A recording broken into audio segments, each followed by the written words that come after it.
Ms. Yeo Wan Ling.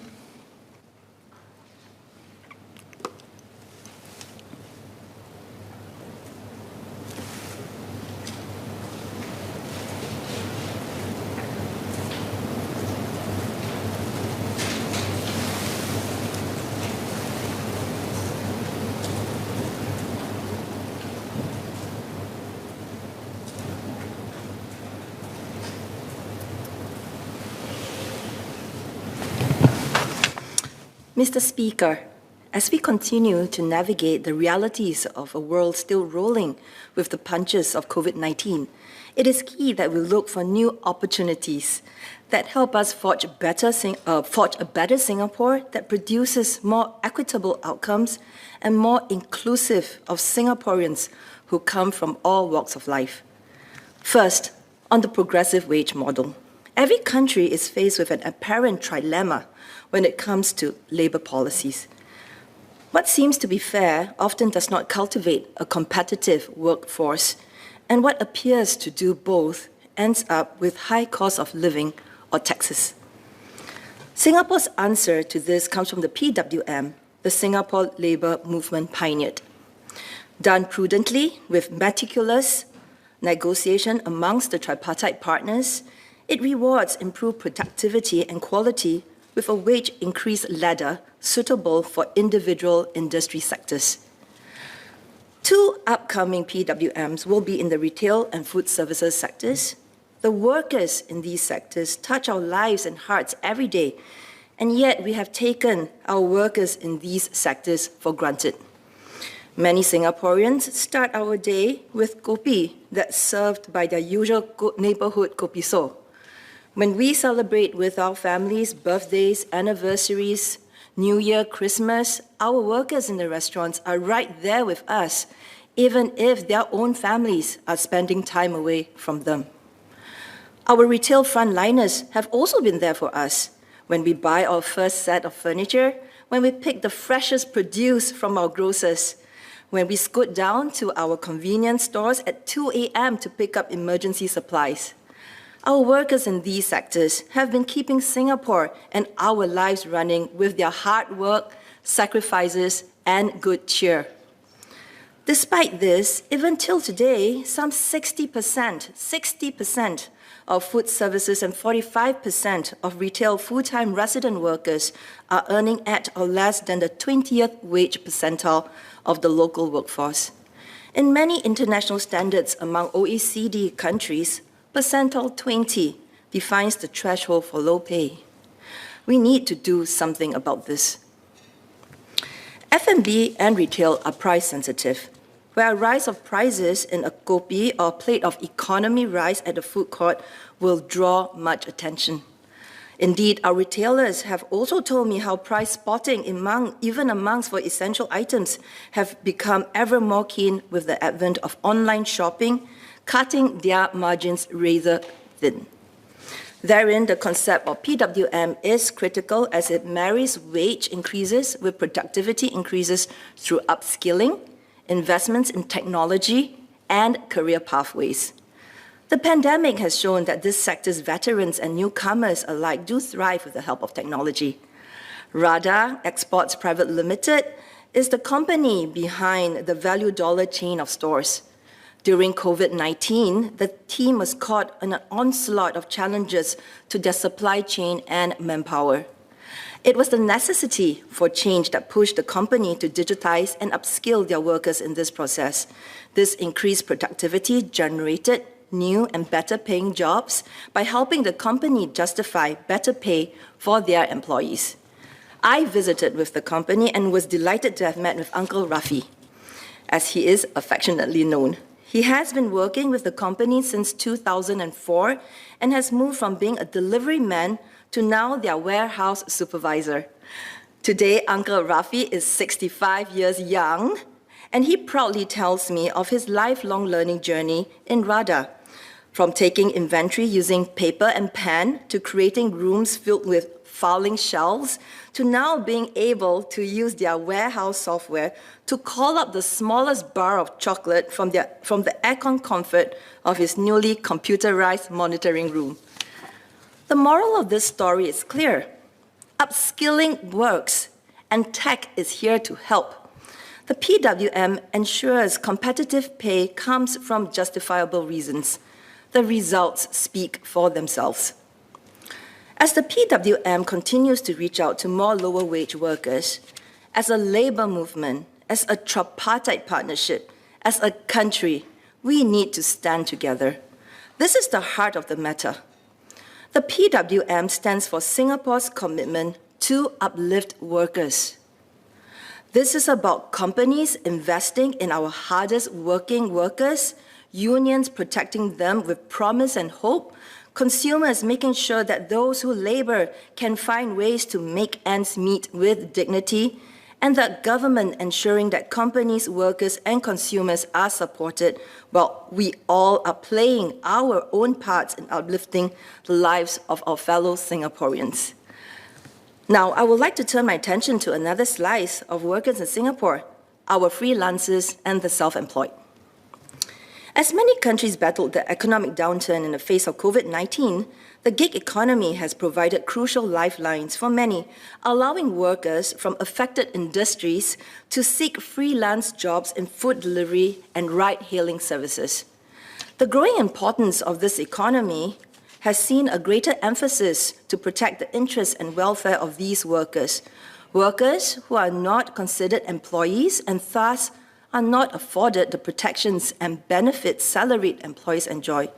Indeed, in the recent study by the Institute of Public Policy just released yesterday, researchers warn of food delivery and private hire vehicle workers facing risks of becoming trapped in poverty and precarity. The study cited that the lack of savings and voluntary CPF contributions. Being stuck in platform work poses additional challenges to future aspirations, such as home ownership. As a progressive labour movement, we are sensitive to changes in the evolving Singaporean workforce and have witnessed, like many in the House, including Mr. Saktiandi Supat, the growing popularity of gig work.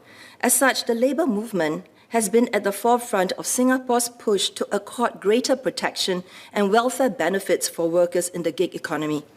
We thank Mr. Supat for his feedback and suggestions for protecting freelancers in the education sector and hope that Mr. Supat can continue his good work with us in our associations and our unions. Over the years, we have set up and advocated for safety nets for our gig workers, such as offering protection and representation in the event of illness or injuries, and care support for income loss or training assistance. However, there are miles to go before we sleep. As we seek to maintain the flexibility and ease of entry into the gig economy that current circumstances allow for, it is imperative that the companies and platforms share our workers' sentiments and work towards providing better protection for our freelancers. I'm heartened to see some platforms putting in place their own measures to protect their riders, with delivery platforms such as Grab and Deliveroo offering their riders basic accident insurance coverage.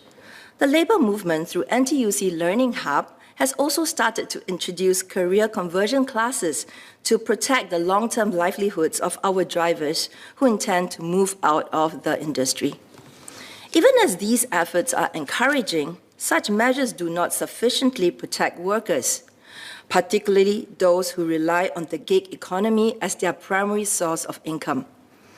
Without basic labour protections, one can ill afford to fall sick or face sudden emergencies without facing a loss of income. If this is their hard-earned rice bowl, should we not then provide them with the required protection they deserve? Instead of basic insurance, should we not look towards a standardized level of insurance applied to all workers in the same plight?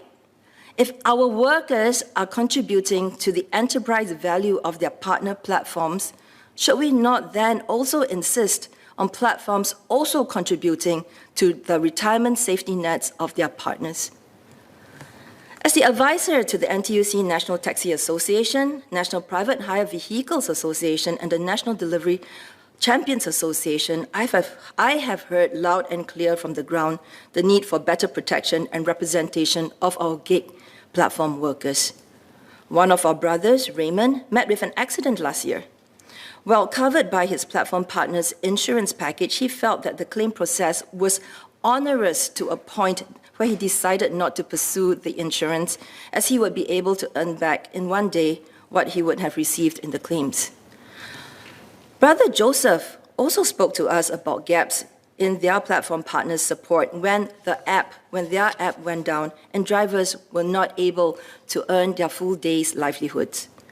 Our associations assisted to compile the list of bugs as the app went back up so that our drivers would have a coordinated voice on what impacts their livelihoods most.